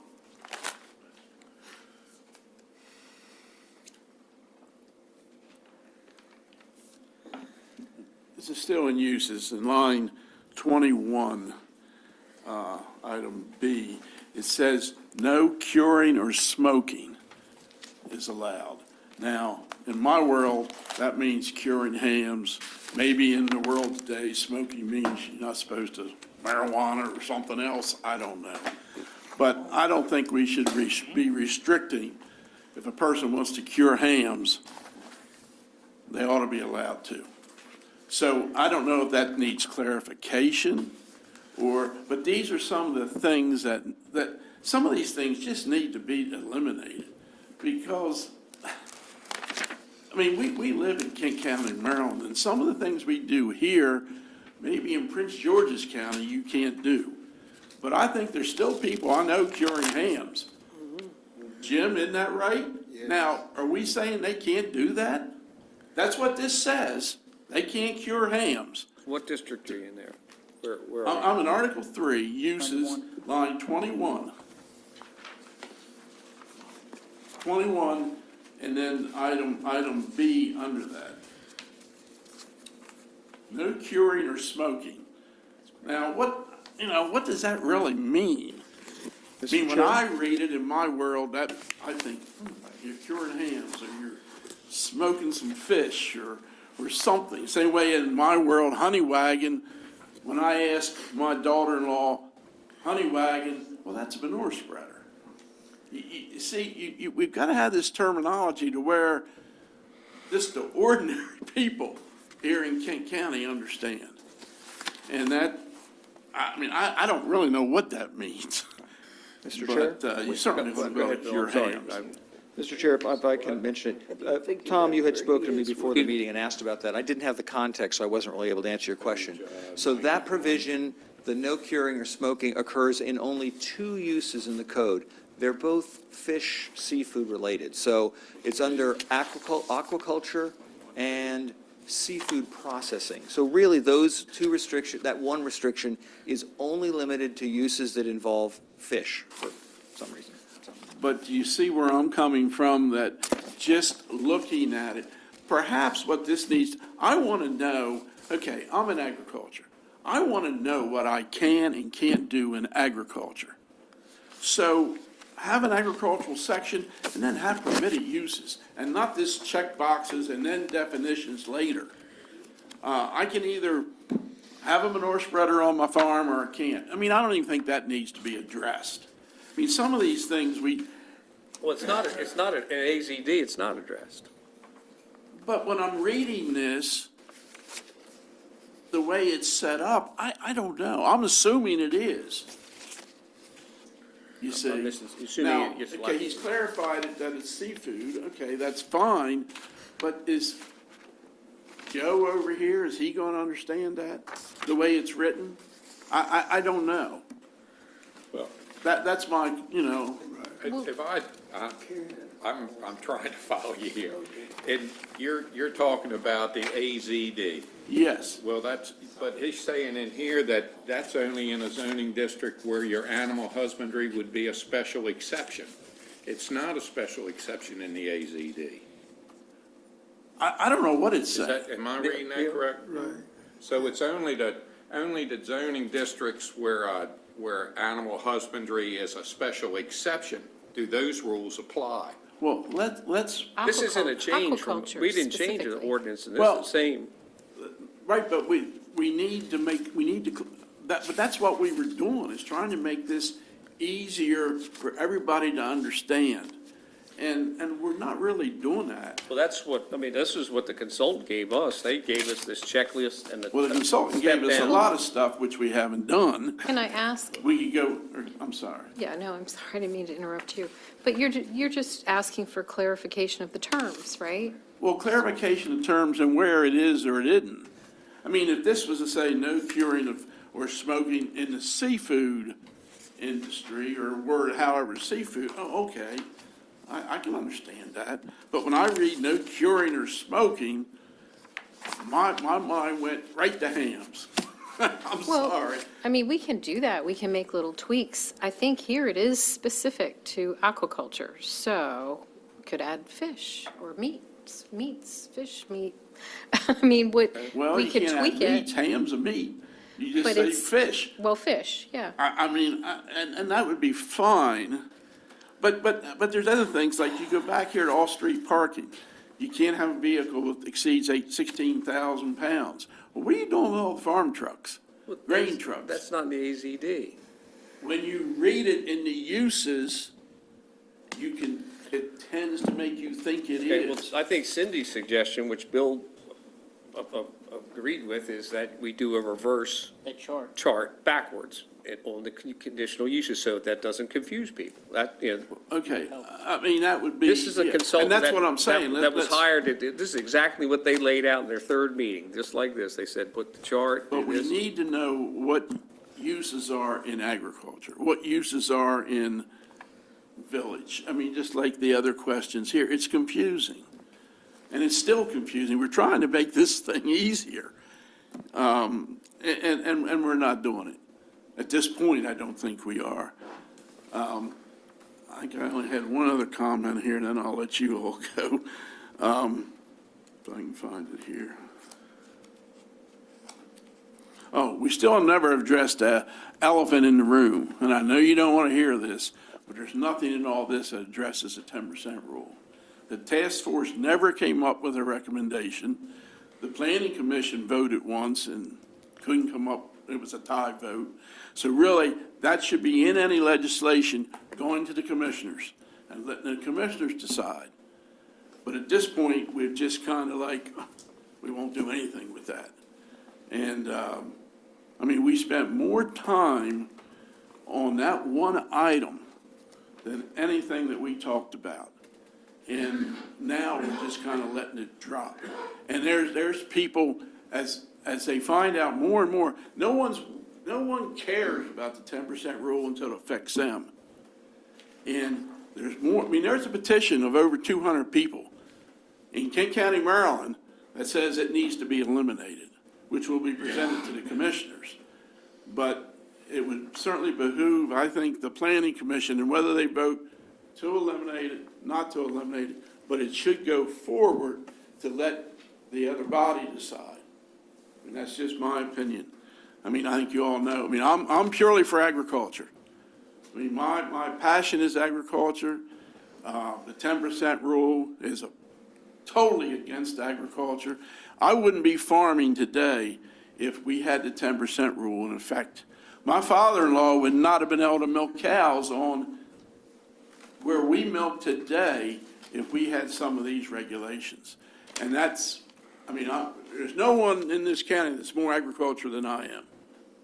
I mean, we do, when you have dairy cows, you're one of the most intense forms of agriculture there is. And it disturbs me when I think about my grandchildren. When my granddaughter, 9-year-old granddaughter, is saying, well, I'm going to milk cows, and I'm thinking, I hope she can do it in Kent County, because we get more and more regulations that, you know, whether she will or not, I don't know. 9 years old, they don't know what they're doing. Okay, I need to go. Okay. Mr. Chair? Yeah, go ahead. If I might, I mean, the 10% rule has been heavily discussed. I imagine people listening to this meeting might have questions. So as the, editor on your behalf of the document, I can easily explain how it's being presented. So the 10% rule is retained in the document that is to be proposed, so it is addressed, it's there. And that, the reason it's there is the task force did take a specific vote, and it was a tie vote down the line. So a tie vote means no action. This body, the Planning Commission, also had a separate vote on that matter, and it was a tie vote. So that means no action. So the provision is preserved in the proposal because there was no action to remove it. So that is the status. Well, that's, to me, a tie vote means we didn't decide anything. So then if it's still a topic, which then needs to go on to the next body. essentially on to the Supreme Court in a sense. And the next body will receive a document with the 10% rule included in it. That's how they'll receive it. But it will be included in it to keep it. Correct. But it should be included in it that the task force and the planning commission couldn't decide what to do with it. That's how it should be worded now. Well, it's gonna be brought up again anyway at their hearing. So, I mean, they're gonna be aware of it. That's when the petition will be presented. And, I think everyone's pretty much aware of it, yeah, I think. I agree with you. Okay, thank you. Thank you, Chair. All right, thank you. Have everyone gotten through the condition, the uses, or is any more interest in? I have one more, if Good. anyone else has one. Okay. I don't want to open a can of worms, but this, this one has just been a special topic that I've kept an eye on and have an interest in. And it concerns special exceptions. There are a couple of special exceptions in here that, that list as conditions the ability to extend or enlarge. Where are you in that reference page? Well, one example is on page 103. I think it's still 103, country inns. Okay, good, yep. And most of you are familiar with country inns and that special exception. So the way it is drafted now, they're permitted. Extension and enlargement, including the addition of new structures and new buildings, are permitted. What's not clear is whether the Board of Appeals gets to review that. So you might have your first special exception approved for a country inn in a particular zoning district where that's required. But then if the property owner comes back and wants to extend or enlarge or add new buildings, there's nothing to specify that they must come back to the Board of Appeals to be able to do that. And it seems to me odd that you would go through the process to get the initial use approved as a special exception, but then after that, it's unlimited. It used to be in this particular section that there was a limit of I think it was 1,500 square feet originally. You could do an enlargement or extension up to 1,500 square feet. And then there was a text amendment introduced and approved in 2019 that eliminated that square foot limitation. And so we had extension or enlargement of principal and accessory structures. And I remember, because I went back and reviewed the public hearing for that text amendment, and the applicant's attorney specified there is no change to the process here. You still go through all the regular approval processes. But there's nothing in the text to say that for an extension or an enlargement or of the use or the structures, that it goes back to the Board of Appeals for approval. So there's the country inn, there's also, there are a couple others, I don't know off the top of my head. Maybe it's. How would you see that then, that an item, all these items, or you'd start with? I think you would add language that says requires Board of Appeals approval. Just right there? Okay. Cindy, wouldn't that be, just not this, but wouldn't that be for any enlargement or a change that went before the Board of Appeals, for any change that took place Initially? afterwards? Would have to go back to Board of Appeals, I would think. I mean. It seems if the Board of Appeals initially approved the special exception, that it would make sense that they would review an enlargement or extension, because the idea is neighbors and adjacent property owners would be concerned with, okay, well, how big are we making this? What are we putting on here? And it seems the initial reviewing board should be reviewing it again versus it going before the Planning Commission for a site plan review, which in my mind shouldn't be confused with a special permit, a special exception process. This is my, Plus, I guess if they came in for a special exception, the board may have said you can't go any bigger than what you've already got. Right. And maybe somebody doesn't pull that up and read it, you know. That's why I always like them as conditional uses. Make a lot more. I mean, that's an interchangeable term. So that's for your consideration. Well, as- I think if it clarifies it, I don't know if we've had, but I guess it could, especially in this type of things, those issues where the scope changes, the business model changes over time in neighborhoods that may not be, well, we had one, the Great Oakland was always the one that changed a lot and caused a lot of angst in the neighborhood as they changed. Is this proposed language suit?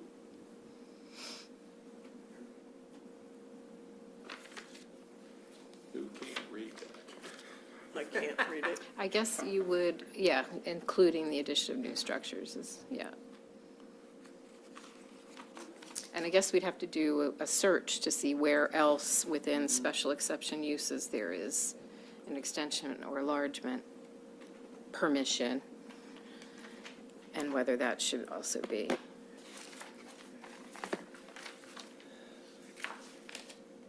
That's just a limit.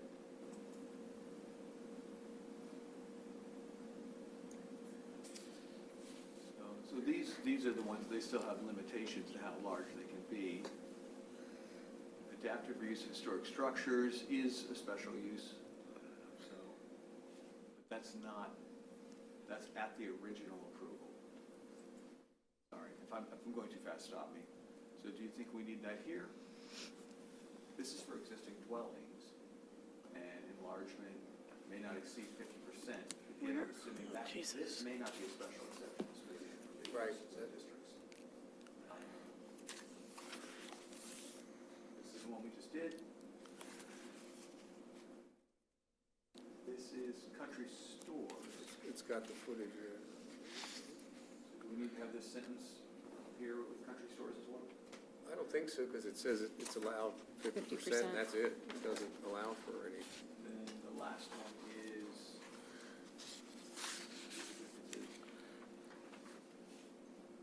So it's making it twice or something. Oh, it's picking that one, then it's that one. So maybe there's some different terms used elsewhere.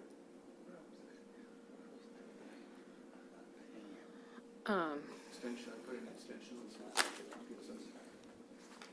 The problem is a lot of these uses were developed over time, and the language is not consistent across the uses.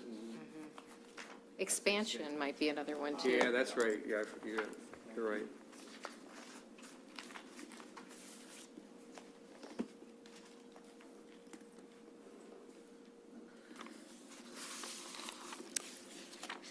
Assisted living facilities, campgrounds, different kind of expansion.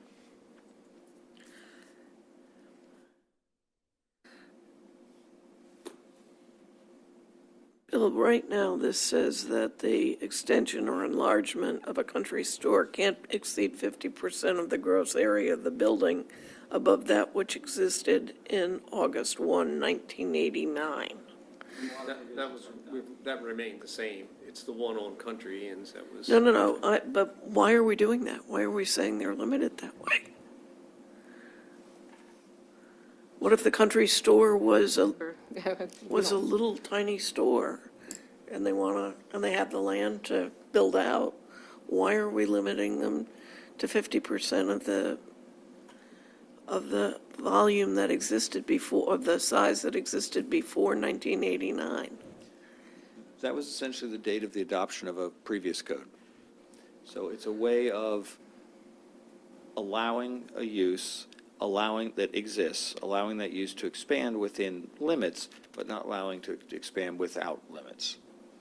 I understand, but the limits are arbitrary, and they don't necessarily make sense.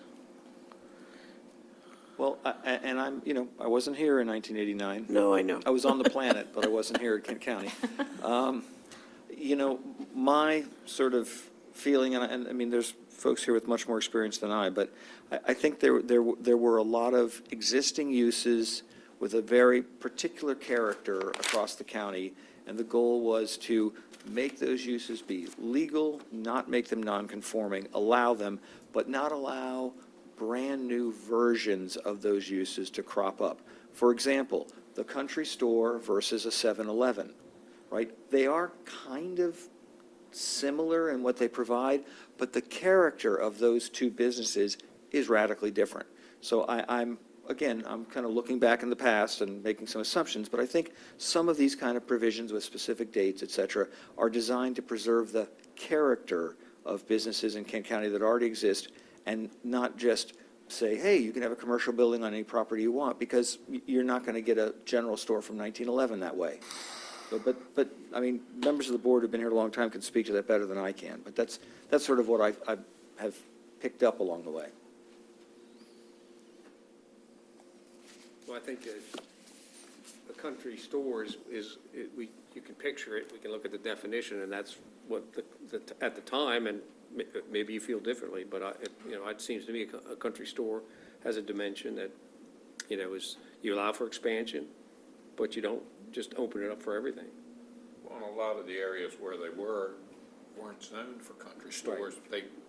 When the new zoning came in 1989, suddenly they were non-conforming uses, and that was a way to at least allow them to expand if they, could keep Or expanding the non. Get rid of them. That's Well, what they done. They wanted to get rid of the country stores around the county. A lot of them, they stopped them from doing it. Dollar General got rid of a lot of Yeah, I them. was going to say, Yeah, and then Royal Farm, That's Dollar what General, happened. They got 7-Eleven. rid of back them. there in those times, back there from, you look at it, 1970s and stuff. And that's what happened to it. Mr. Chair? Yes. If I might add, I think preserving character is an absolute legitimate aim for zoning, and I think our comprehensive plan supports that. So I believe that that's preserving these kind of provisions makes sense with the goals of our comprehensive plan and the overall goal of preserving character. Thank you. And it could also speak to the process, too, because you wouldn't need special exception, reapproval, or reexamination as long as you're only going up 50%. Beyond that, you would need We're it. to discuss this, but I guess I'd have to ask, how many country stores actually exist anymore in Kent County? What was your question? There's not an awful lot. If you want to ask us how many existed in 1989, I can tell you there was a ton. Well, there might be, Really? but I'm just saying, as you ride around now, you just don't see. Do you see any in King County? I'm trying to think, Do you see any Jim. country stores today in King County? The last one I think of is Still Pond Store, Yeah. The last one I Which doesn't saw exist. was Middle Toad. Militota, yeah. That was the last country store. There was Clark's, right? And Yeah, it was a lot of them. once. Morton. Clark's, Basically, yeah, country Clark's. stores. Every Guess Five single stars. community has Still country tasting that stores. scrap light there 20 years ago. They're on- And look, all at of them Military, better. where else could you And one buy of them milk had- that was outdated 2 weeks? But now you got me. I got a question, if you don't mind. Back up, because when Crow was talking about something about the ham or something, back it up for a minute. The section on curing? Yeah. Which one is it? What page? It's aquaculture and 21B, 21B. page 91. Why do we have that statement in there? So it's a limitation specifically addressing seafood only. I don't, that's an existing provision. Right, but I can't see why we ain't had this thing. It could have to do with odors and smells and neighboring property They won't want owners. fish cured in certain zoning districts. I ain't never heard of something. You? Well, I'm just saying, if someone's running a more smoking fish could be more intrusive than What smoking you ham. call, what I'm trying to understand is what they call smoking fish. You know, I'd have to do that. I don't I put don't, it I put it don't in know, a smoker. I ain't never heard of such. It's just a way to cure it. Smoked trout and all that. We smoked Smoked that snake salmon. fish. Smoked salmon. Kippers. We smoked snake Kippers. fish. Huh? We smoked snake fish. Snake heads, whatever. I never heard of But we don't do a commercial. it. I'm saying I never heard of it. Pretty good. Okay. And many of the provisions that you see are preserved from the existing code and Yeah. come from codes that precede that. So these represent decisions made long ago for protections for neighbors, et cetera. Okay, all right. Okay, go to the next. If that, I think we're about done in condition, or in permitted uses in Article 3. And I didn't have anything else, but if others do, please add them in. It's mostly corrections.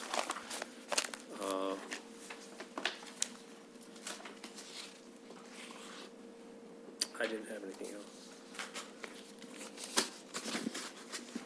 Could we, Go ahead. could we revisit a couple of items in Article 2?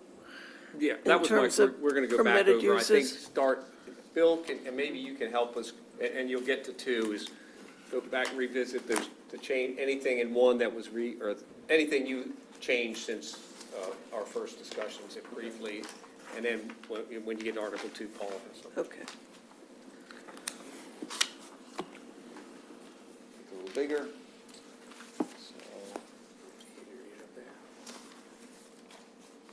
I'm just scrolling, looking for red. Yep. Okay. So in the amendment process, you all asked to have the process, take a look at it again, make some divisions. This is amending the code itself. So there's a section now about applications for zoning map amendments. None of the text has been changed, but it's been broken up. So there's a section on how you apply for a zoning map amendment.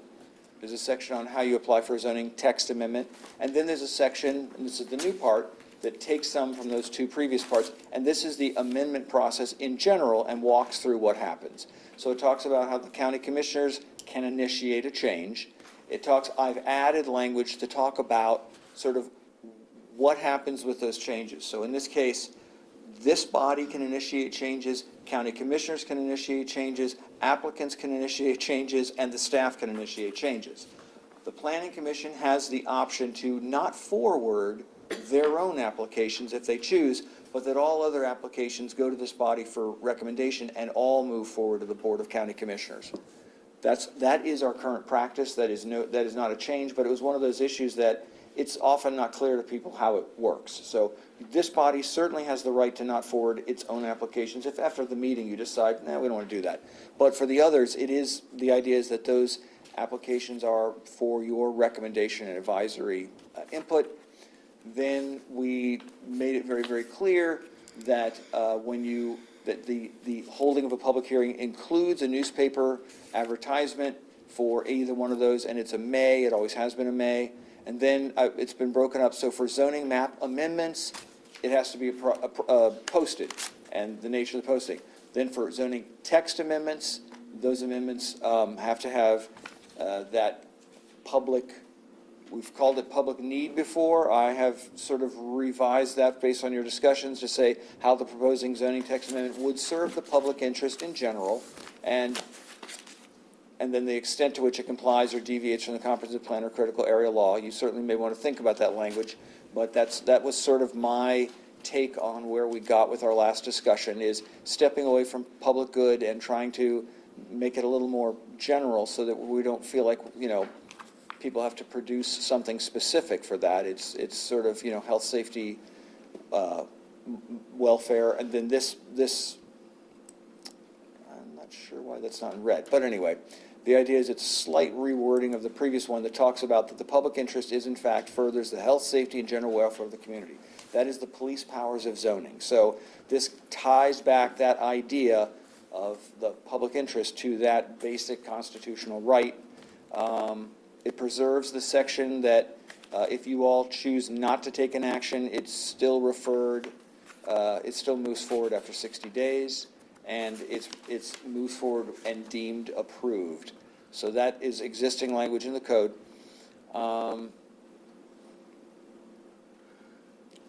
this is for the county commissioners hearing. It talks about the newspaper ad, that's all standard language, and it's been specifically added that the property is posted if it's a zoning map amendment. Again, zoning map amendments are the only ones that would have a specific property. A zoning text amendment won't have a property, so there's nothing to post. That's really the sort of division of that. Then, commissioners have a reasonable time frame. They don't have a hard line date. And this talks about similar petitions cannot come back to the Board of County Commissioners. Previously, I had inserted this sentence, it was in the previous version, that the Board of County Commissioners themselves may propose a similar petition at any time. So this provision about the 12 months is actually something from state law, and state law talks about applicants coming, so this has sort of been teased out to say the county itself can still entertain its own petition of a similar nature. It doesn't have to abide by that limitation on what applicants may not do by state law. And then it's the standard appeal language, so you have 30 days to appeal it to the circuit court. And then this is language that just talks about that critical area districts have to, are not effective. Changes and amendments to this code that are within the critical area are not effective until it complies with this provision of the code, which basically is the provision that talks about critical area commission affirming the action. So, for example, if we change a zoning, something in the zoning text that relates to a critical area, that's actually reviewed by the Critical Area Commission after we adopt it, and they can send it back and say, you got to fix this, change that, et cetera. So that basically says you can't really have it be effective until they've done that review. And that is the big part that I did. And then there is, you all talked about the nonconformities, and talked about Talbot as an idea, so I went to the Talbot Code, and I love working for government because nothing's copyrighted, and I lifted quite a bit of Talbot's certification process. Cindy and I touched base on this just before the meeting, and I did make one major change to their code. Their code vests this power in the planning director, a power which I don't wish to be vested with. So the Board of Appeals, in my version, is the body to make this decision and certify a non-conforming use. And I think that's it, but I'm going to scroll just in case. Oh, there's a little something here. Oh, this is just this is the reference of what, it was unclear about what the process was to be, so utilizing the process in 5.2, which is the section right above this one, which is the certification one. Sorry. If I'm making you seasick, let me know. And then in two other places, there's sort of a non-conforming process provision, which has been removed because that's now going to be handled by the Board of Appeals. So non-conforming lots and non-conforming structures each had their own separate little process. That's all just going to go up to the certification, and then that's the end of the section. So I'm happy to go back to any of these that you would like to discuss. But I've tried to embody the things that I felt you all expressed as a group. Again, I'm sort of, connecting some dots that weren't specifically mentioned, so happy to stand corrected on any of those things. So, Thank you. I would just like to bring up again, I would like to see us limit the amount of these and just say, like Queen Anne's County does, you can bring text amendments in twice a year or something, It eats up a mess of staff time on these things. It seems like, the ones that we've been seeing for the last 2 years, staff's been challenged with doing those text amendments and not the law firms. And there for a while, if you wanted to amend a text, you hired an attorney and they drew them up. They did all the legwork. As far as I'm concerned, even when the commissioners want to put one in, that should fall on an attorney somewheres to do, not planning staff. Just, my gosh, when I look back on what time you guys have spent in the last 2 years, it's astronomical for having a short staff to begin with. I know other counties do it a couple times a year or 3 times a year or something. We've done an awful lot. It's especially tough while going through a comprehensive I mean, text change. zoning ordinance change? We were changing things in the last Yeah, we just year that last- they had to go back and change this to Yeah. accommodate. I do Assuming we appreciate can that get, we this, can get this thing through the pipeline, that'll eliminate a lot of the stress. Are we going back through the old Mr. Chair. sections? Just, I was gonna, if you have anything major on 2, then, because I just want to say thank you for the concern about our workload, et cetera. It is quite high. But in doing this for over 30 years, I've never worked in an institution where planning staff wasn't tasked with making the changes to the zoning code, so. You probably worked at places that had more than 4 people in staff, too, didn't That's you? true. There's more than 4 here. We're not counting your family. So is that a proposal to change it to, I would like to see it, but that's, the commissioners aren't going to agree to that, I'm sure. But Yeah, I think that a lot of it is, when someone has a thing, I'm like Paul, this, hopefully, when this gets done, that'll eliminate the need for a lot of zoning text amendments. We had a 2-year process, and hopefully people that were here, now new people come in, and they, we can't stop that, and the commissioners, as elected officials, they listen to people, and that's if they feel they need them. That's what I'm thinking they would see that, have less concern for staff than you do. that's, hey, look, I just threw it out there. You guys don't want to hit it out of the park, I'm fine. I don't think the commissioners will let it out. No. And I think they leave it have a job, off different, for everyone has a role in this. So, anything major on 2, Bill, or just to flow through it if it's not? 2. Ray's got to stay late because he came late, but That's the rest of us. They said it's clock back 2 hours. Just cookies and drinks there. Christmas party. That's right. Oh, You just came for the party? yeah, You were supposed to I be. thought it'd be done. So District 2, there are changes, but those changes are primarily the things recommended by the Agriculture Advisory Commission, and I had sent you all those changes separately in an email so you would see this. So you've seen these Yeah. maybe a month or 2 ago.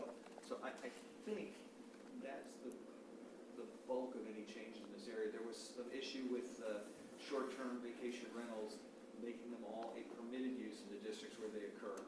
Right now, they're only in residential districts. There was an issue about the footnotes being messed up because we moved some provisions around, so now all the footnotes have the wrong numbers on them, so I went through and fixed footnote numbers for agriculture. I don't want to go through every one of these, but I don't think that there's many changes beyond the Advisory Agricultural Commission. They were just little fixes and tweaks.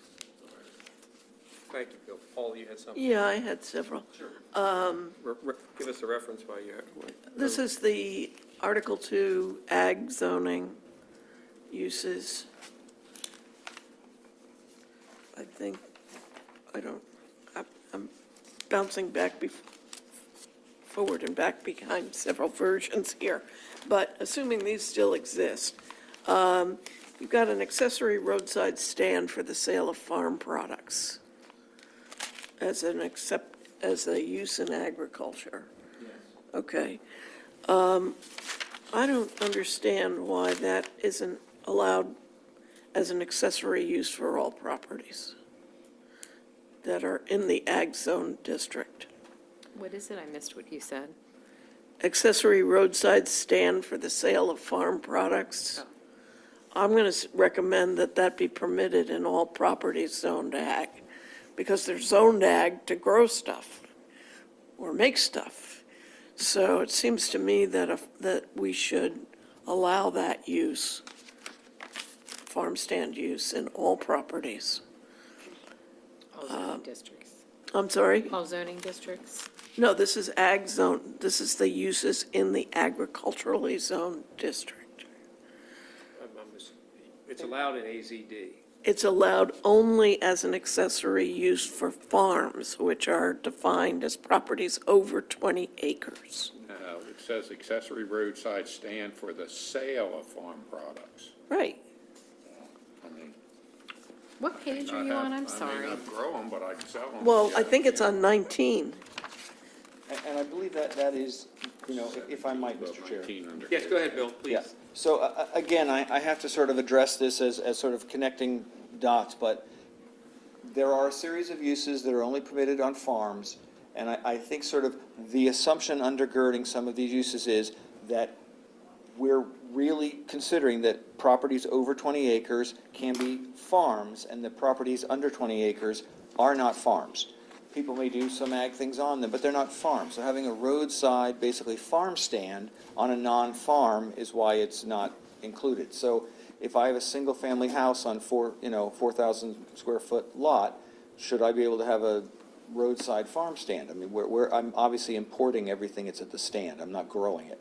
So this doesn't require it to be grown on the property, but I think the assumption is it's a farm stand on what we consider a farm, so therefore it's probably selling things raised on that land. I understand that, you have to set the line somewhere, and there other situations exist, but I think that's why it was limited to farms only. Well, I don't think that applies. I mean, there are plenty of places where they have fruit trees, where they have gardens, where people have stuff right now out on the road for sale that they've grown on their land. And they're not necessary, and their properties are not more than 20 acres. And why would we limit that? I mean, it doesn't make sense. Maybe I'm reading it wrong, but I don't think you are limited. Well, it says, So the it chart- says, They sale of products grown on that farm. Right. Just The- says for the sale of farm products. That means you're not gonna put an accessory roadside stand out there on your 2-acre lot and sell scarves. I'm not understanding where you're coming from. Maybe we're reading Mr. a Chair, different one. if you all would look Here, at the chart. here, accessory roadside on the stand for screen. the sale of farm products. Right, so the accessory use is only permitted for properties, if you read this chart, the accessory use is only permitted for properties that are Would be the defined as same as farm. if I had a piece of property and I was allowed an accessory structure for the sale of guns. I don't have to make the guns on that piece of property. I don't think that, if I read that, I'm just selling farm products. You and I are not disagreeing, but it's not allowed if your property, it's not an accessory use, a permitted accessory use if your property's under 20 acres. Where does it say that? There's no X there. Where- This says for use only on farms. And then you have an accessory use on all properties. What I'm suggesting is that this X move to accessory use for all properties. So that if you. All properties. All properties, why not? If I have 2 acres and I'm growing, I have a humongous garden, farm garden, and I want to sell stuff I don't consume myself and make it available to the public, why can't I have a little stand outside? I mean, I've got neighbors who put eggs out, who put, Asian pears out, who put, all kinds of stuff, and they don't have more than 20 acres. Why wouldn't it be an accessory use for all properties? I think we should make that allowance. How many, well.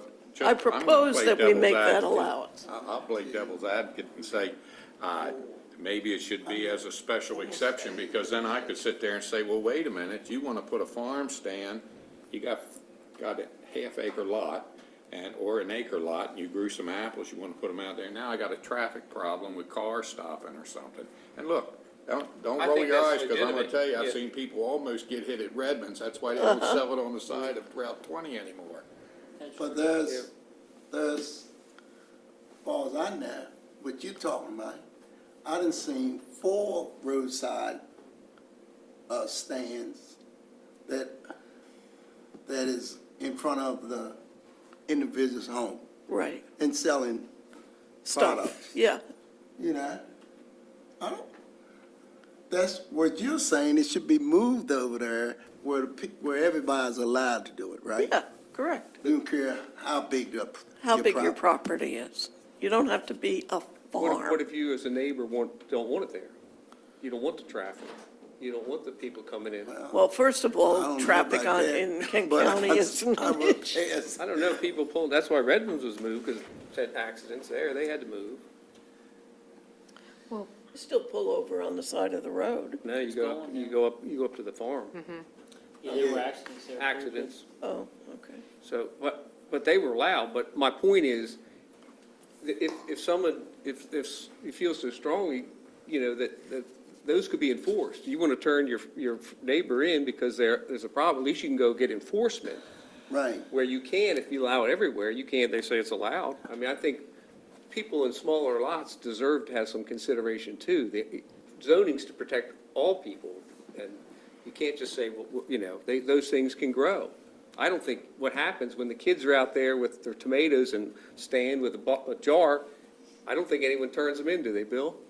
Oh, Not that I'm aware of. No, and that's what I mean. Oh, I don't thanks, see, sir. you're trying to solve a problem that doesn't exist. But the traffic issue see. would exist whether it's a farm or not, if the farm stand was at the end of the driveway, was on the road.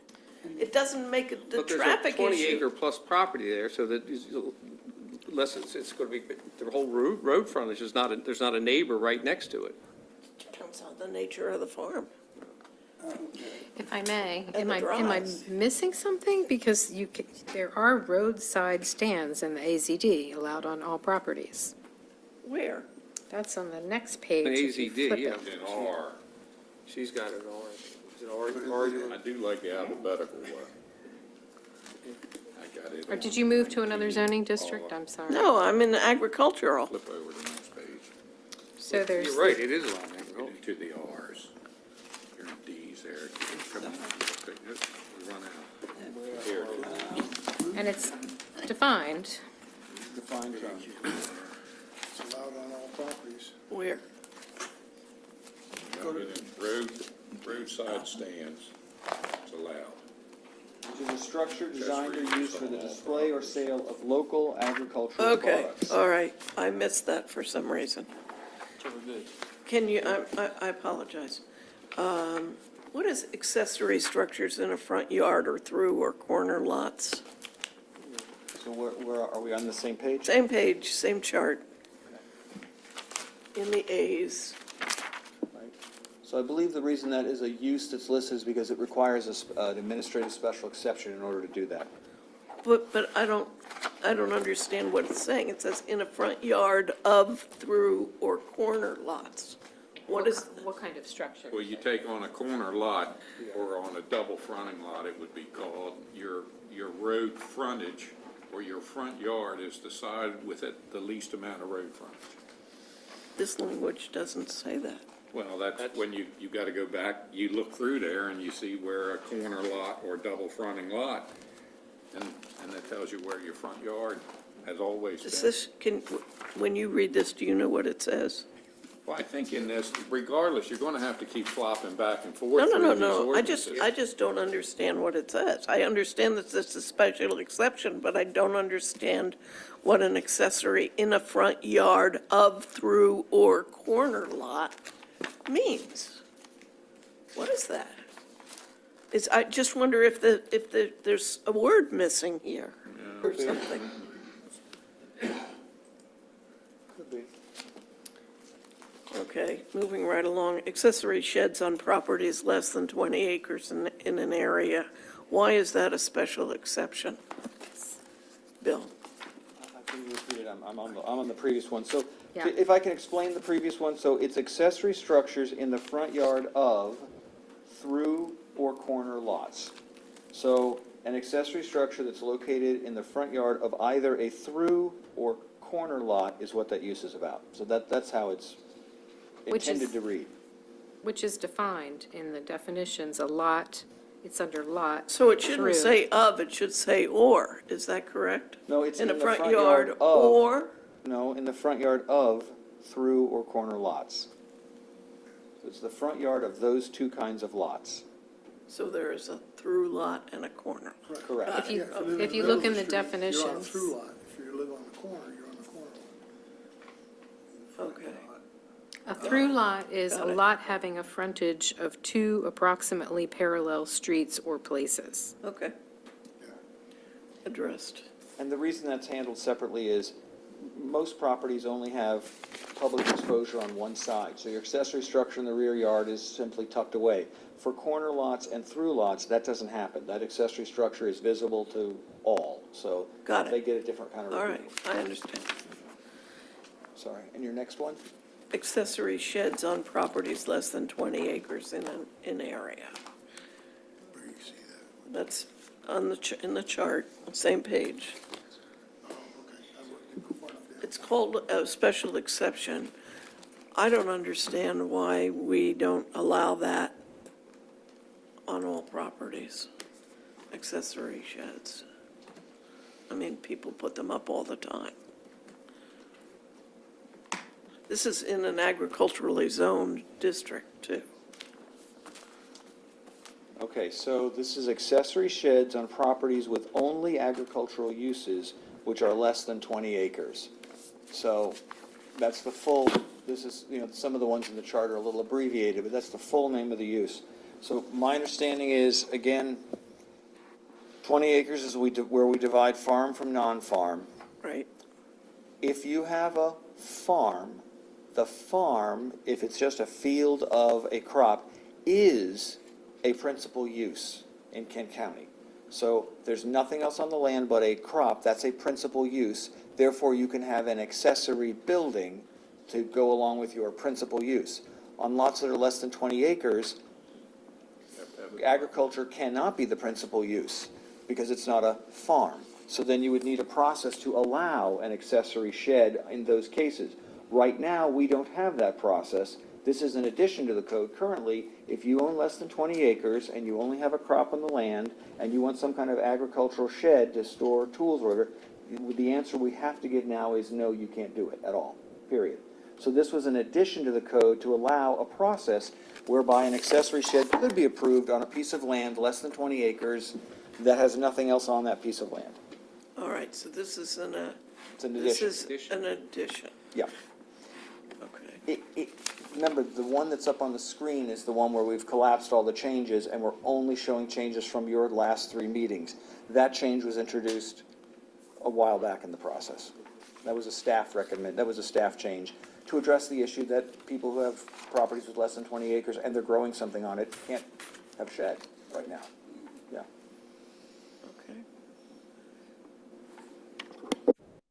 Okay. Going down to the S area on that chart, structures for the buying, processing, and sale of farm products. Why do we say non-animal farm products? I'm selling meat. It could be yarn, it could be clothing that's made from fleeces, it could be, So there are 3 similar uses that occur there. One is a permitted by right use, one is a special exception use, and I've forgotten what the B means at this point. But the idea is that when you introduce animal products, then you need to go through some additional review. you need to go through, Additional review. yeah, but one of them is by right, Yeah, but if and they're all non-animal. Both of these things say non-animal. Structures for the buying, processing, and/or sale of animal products, commercial, located at least 600 feet from all property lines is a special exception. Okay.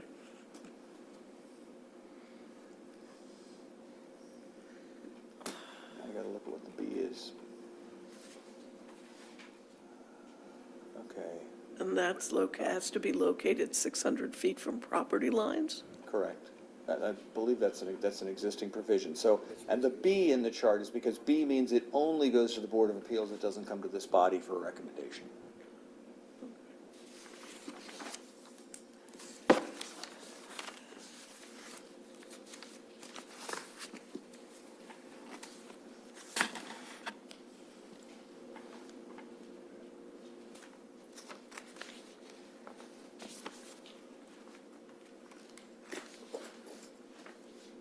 All right, I'm done.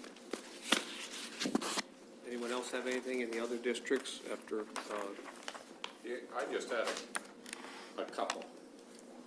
I noticed on the, back on, and Bill, bear with me, because I've got my pages might not add up, but on 11, page 11, 6.11, under alterations or enlargements to legal non-conforming structures, the old ordinance said that it could be expanded as long as we didn't increase the non-conformity. We're not, I'm assuming that once you got a non-conforming structure here, that's it. You're not going to be able to enlarge it unless it goes towards that open area. Are we in Article 1? Yes. Okay, I'm on page 11, Bill. okay, thank you, got it. Just a question, I guess I'm fine with it. You know, it's always been a hassle of what was the increase of nonconformity, you know? Right.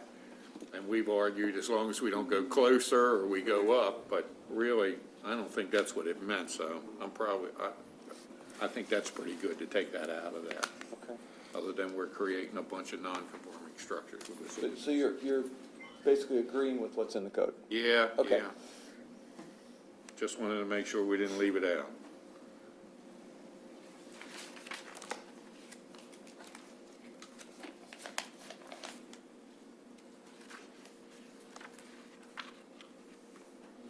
Bill, under definitions, Yes. how do we handle landscaping, particularly height of trees? As in a limitation? Or as, you know, if you allow, the landscaping plan requires 6-foot trees. What's a 6-foot tree? The industry standards and what people see are different sometimes. Right. I don't think we tease that out in immense detail. I think we accept whatever the So if- nursery standard is. Okay. You know, nurseries, they sort of sell at a certain height, a certain, diameter, and They we, include the ball, most of them, so that's the question. You don't get 6 feet of height. okay. And usually when these landscape plans, it's, that's what, they're there for screening usually, or, Right. to modify screen or modify neighbors, so. Okay. Maybe we could put a diagram in there of what, a rendering of what the planning commission would like to see as a 6-foot tree and a 2-inch caliper or the height of a shrub, because I know when I plant them out there, I try to count that ball. And they do, and I think I just think it's, whatever you count, you should count, but then if you change your height, if you really want 5 feet out of the ground, you should get 5 feet out of the ground. That may be a 7-foot tree, though, to the industry.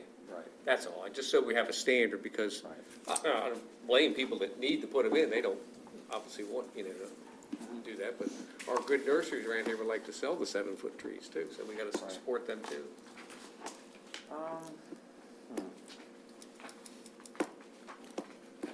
I think if we create a unique standard, I think that's gonna probably, that might have some ramifications. The other issue is, we're not going out currently with a yardstick and measuring the height of everything that's planted. We don't. I understand that, but I think there's in general, people that are, they have cost concerns and they try to, do the, usually the minimum, even with a nice design, but. Right. But we have an industry that likes to sell trees too, so we should support them too. Maybe there should be something in there where it's got to be nursery stock. We've got them, Knights Landing, they dug them up out of the field and stuck them out there on that road. And another perfect example of it's up there at Kennedyville, that solar field, the county dug them up, moved them. Those pine trees are right shabby looking. But I just think whatever, if you have a standard of height, then the developer knows, and then the, public knows what it's expected to look like, not. Well, you're getting ready to see it here in a month or two when they come in there with their 1.5 miles of screening. Could be. Which one's that? Solar field. So do you have an area where you'd like that language inserted specifically? I guess I like Bill's idea, if you can do it just, what is a 6-foot, or where's the height measured from, I guess, basically. The industry, as I know it, sells the ball as part of it. Or caliper's better, but that's, Okay. So that might be a revision to the definition of tree in the? yeah, somehow you would, Okay. yeah. I mean, when they do a site plan, they generally give you an example of the tree the ball, stake in it. and all Yeah, that. so if we can, if there's no if that is the standard, we know what, the height, what they're counting, that's all. Sometimes those are clearly delineated, but not usually till final site plan. We don't, we get the concepts, we just get a list of trees, sometimes or not more. Or just a little thing you guys draw on there. Little circle with it. Yeah, shade trees. Done by a shaky hand. Charlie Brown. All right, I can put together some. I don't know if other language for ordinances the do definition that, of just to tree. give us, and I think the public deserves to know that if they're a neighbor, they say, what's it gonna, you can't say what it looks like, but what are they putting there? How, is it gonna do what I want it to do, either enhance or screen my property? So the height would be measured from grade to the top of the tree? I think that's what the public generally thinks, is that if you got a 6-foot tree and you look at, if you're 6 feet, you see it. Okay. And get your ruler out. And we'll buy tape measures for everybody. If we do it to where Back. it's 6 foot out of the Good, ground, those people can walk around and tell where 6 foot is. I don't know, Ray can. You probably can, but I don't think Ray can. I got tape measures. Well, he'd have an idea. But the other thing I would like to see would be, what is the height of the tree gonna be at maturity? Yeah, well, Bill Because, gave you us know- an example of that for the other. How long is this oak gonna live? 200 Well, years? that's it. That's right. But I don't put too much of a burden on it. Some of us are on a 20-year plan. Yeah. some of us That a little tree might shorter. outlast you a little bit. Yeah. Some of us are a little shorter. Does anyone else have anything else for Bill to give him more guidance? He's been very helpful getting us to this point. Thank you. Do we want to take up Joe